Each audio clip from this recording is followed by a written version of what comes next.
سلام به همه، به هوتوکالن استودیو خیلی خوش اومدین. فیلم های ارباب حلقه همراه با شاهکار ادبی که ازش اقتباس شدن خیلی بیشتر از یه سری داستان ساده فانتزی هستن. با اینکه داستانهاشون به ظاهر خیلی ساده به نظر میان، اما این آثار به موضوعات خیلی عمیق میپردازن و نسل‌های مختلف رو تحت تاثیر قرار دادن. J.R.R. تالکین 17 سال از عمرش رو گذاشت تا سگانه ارباب حلقه رو با جزئیات غنی، زبان‌های مختلف و دنیایی که خیلی دقیق و واقعی به نظر میرسید بنویسه. سالها بعد پیتر جکسون با اقتباس سینمایی خودش تونست همین عمق و غنا رو توی پرده سینما به تصویر بکشه. جکسون با ترکیبی از احساس، عشق و احترام به منبع اصلی موفق شد جادوی سرزمین میانه رو زنده کنه و دنیای تالکین رو به مخاطبان جدید معرفی کنه. اما وقتی استودیوی آمازون تصمیم گرفت با سریال حلقه‌های قدرت دوباره سرزمین میانه رو به پرده برگردونه، نتیجه اونطور که انتظار میرفت جادویی نشد. سریال از روح و قلب اصلی آثار تالکین فاصله گرفت و باعث شد که هواداران دو دسته بشن و از خودشون بپرسن چی شد که کار به اینجا رسید. توی این ویدیو ما به عوامل مختلفی که باعث شد سریال حلقه‌های قدرت بازخوردهای متفاوتی بگیره نگاه عمیقی می‌کنیم. اما قبل از اینکه شروع کنیم یادتون نره که این ویدیو رو لایک کنیم و برای محتوای بیشتر از این نوع کانال ما رو هم سابسکرایب کنیم. خرید بزرگ آمازون. سال 2017 آمازون حقوق ساخت یه سریال تلویزیونی از ارباب حلقه رو خرید. این اقدام کلی هیجان و البته کمی نگرانی توی دل طرفداران تالکین ایجاد کرد. فقط فکر برگشتن به سرزمین میانه خودش هیجان انگیز بود، اما گزارش‌های اولیه که سریال قراره یه پیش درآمد توی سبک بازی تاج و تخت باشه زنگ خطر رو به صدا درآورد. با اینکه بازی تاج و تخت به عنوان یه سریال فانتزی انقلابی شناخته شد حداقل توی فصل‌های اولش، اما فضای تاریک و تمرکزش روی دسیسه‌های سیاسی اون خیلی با دنیای گرم و امیدوار کننده تالکین فاصله داشت. داستان‌های تالکین بیشتر درباره برادری، دوستی و پیروزی خوبی بر بدی و روی آدمای معمولی که با چالش‌های غیر عادی روبرو میشن تمرکز میکنه. وضوح اخلاقی و تم‌های امید که تو آثار تالکین هستش کاملا با سیاست‌های سیاه و بدبینانه‌ای که بازی تاج و تخت بهش معروفه در تضاد بود. با این حال خیلی از هواداران امیدوار بودن. سرمایه‌گذاری بزرگ آمازون که گفته میشد فقط برای حقوق آثار تالکین حدود 250 میلیون دلار خرج کردن، نشون میداد که اونها این پروژه رو خیلی جدی گرفتن. به علاوه سریال برای 5 فصل تایید شده بود و هر فصل بودجه حدود 100 تا 150 میلیون دلار داشت. قطعاً با این همه پول آمازون تلاش میکرد تا به روح اصلی دنیای تالکین وفادار بمونه. درسته؟ فرایند توسعه پرفراز و نشیب. اما معلوم شد که پول همیشه تضمین کننده داشتن یه دیدگاه مشخص نیست. قبل از اینکه آمازون مدیران اصلی سریال حلقه‌های قدرت رو انتخاب کنن، با بیش از 300 نویسنده و تهیه کننده مختلف ملاقات کرده بودند که هر کدوم دیدگاه خودشون رو درباره اینکه سریال باید چطور باشه داشتن. بعضی ایده ها جالب به نظر می اومد، مثل پیشنهاد برادران روسو برای ساخت سریالی که حول شخصیت آراگور توی دوران سوم میچرخید. در نهایت آمازون پاتریک مککی و جی دی پین رو که تازه کار بودن انتخاب کرد و اونها رو رویکرد دیگه‌ای داشتن. سریالی که بر دوره دوم و ساخت حلقه‌های قدرت تمرکز داشته باشه، دوره‌ای که فقط توی چند خط کوتاه از نوشته‌های تالکین ذکر شده. در حالی که ایده بررسی این بخش کمتر شناخته شده از دنیای تالکین امیدوار کننده بود. به زودی معلوم شد که این انتخاب چالش‌های زیادی رو به همراه داره. داستان ساخت حلقه فقط توی چند پاراگراف از سیلماریلیون، یه شعر توی ارباب حلقه و مقدمه‌ای کوتاه توی فیلم یاران حلقه جکسون پوشش داده شد. در واقع مدیران سریال آمازون مجبور بودن که کل یه داستان رو از دل و پاورقی تو نوشته‌های بزرگ تالکین بسازن. میراث جکسون، وفاداری به منبع اصلی. برای فهمیدن اینکه چه باعث میشد حلقه‌های قدرت ناکام بمونه، اول باید ببینیم چرا فیلم‌های ارباب حلقه‌های پیتر جکسون موفق شدن، جایی که این سریال شکست خورد. اقتباس‌های جکسون اغلب به خاطر وفاداریشون به منبع اصلی تحسین میشن. اون همراه با تیم نویسندگیشون فیلیپا بوینس و فران والش تغییرات و اضافات لازم را انجام دادن، ولی همیشه به قلب داستان تالکین وفادار موندن. اونها تم‌های امید، دوستی و شجاعتی که توی ارباب حلقه هست رو به خوبی گرفتن و اونو به فرصت فیلمی که جواب بده ترجمه کردن. حتی سگانه هابیت جکسون که کمتر مورد استقبال قرار گرفت، حداقل یه داستان از پیش نوشته شده و شخصیت‌های مشخص داشت. با اینکه انتقاداتی بود که فیلم‌ها بیش از حد از داستان اصلی تالکین دور شدن و زیر پلات‌های غیر ضروری اضافه کردن، اما حداقل یه بنیان قوی برای ساخت وجود داشت. اما حلقه‌های قدرت چنین بنیانی نداشتن. مدیران سریال مجبور بودن که بخش‌های بزرگی از داستان رو خودشون اختراع کنن، قطعات کوچیکی از نوشته‌های تالکین رو به هم وصل کنن و جاهای خالی رو با ایده‌های خودشون پر کنن. مسیر بحث برانگیز گالادریل. یکی از جنجالی‌ترین بخش‌های حلقه‌های قدرت نحوه به تصویر کشیدن شخصیت گالادریل، یکی از محبوب‌ترین شخصیت‌های دنیای تالکین. تو هم کتاب‌ها و هم فیلم‌ها گالادریل به عنوان یک شخصیت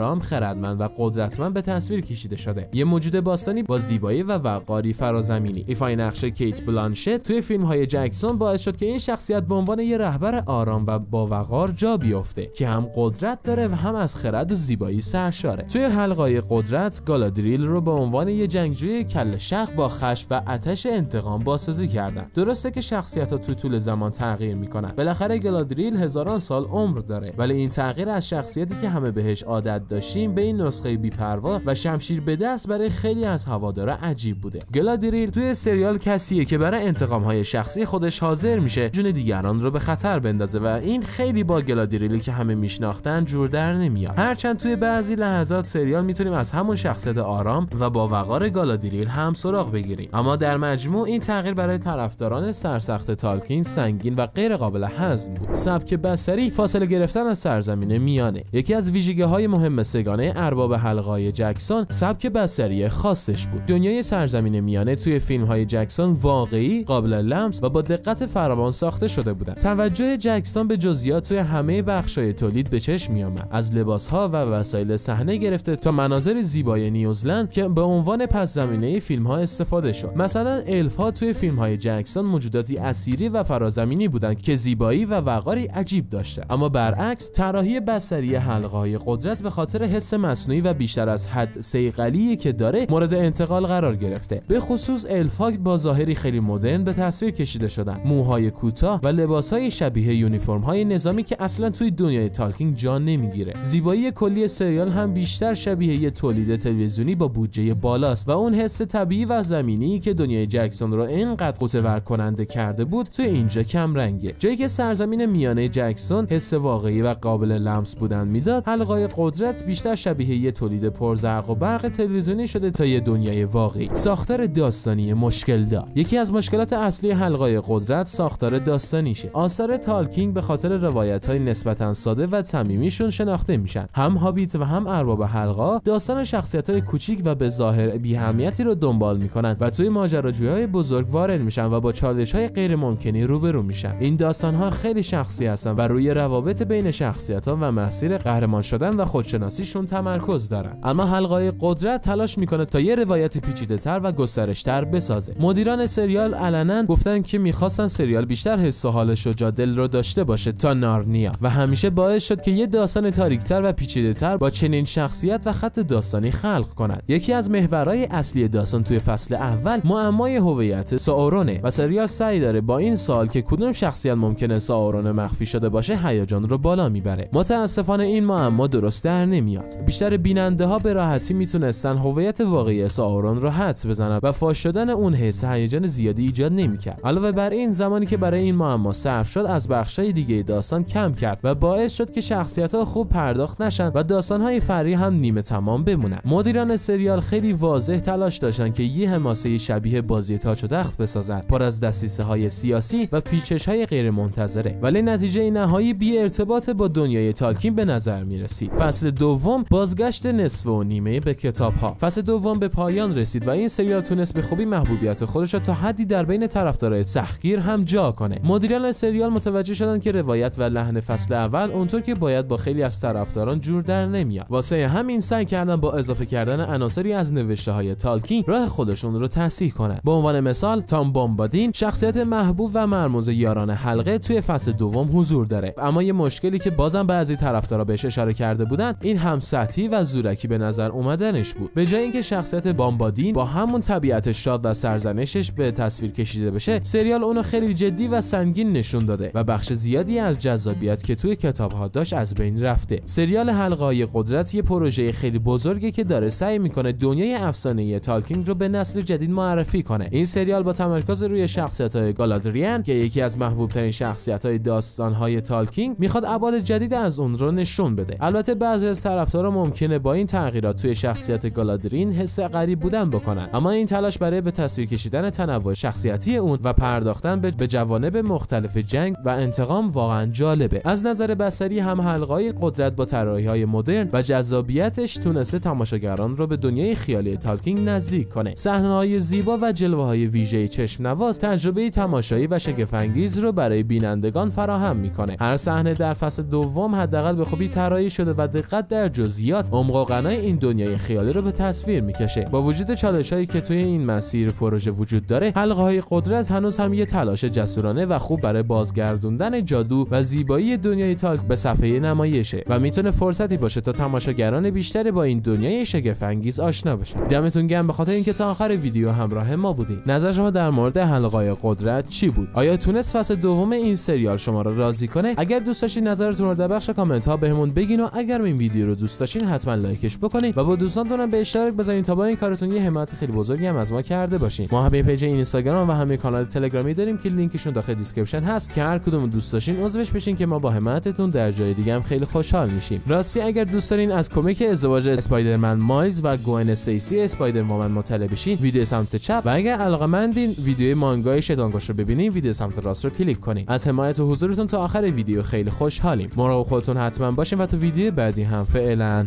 بدرود.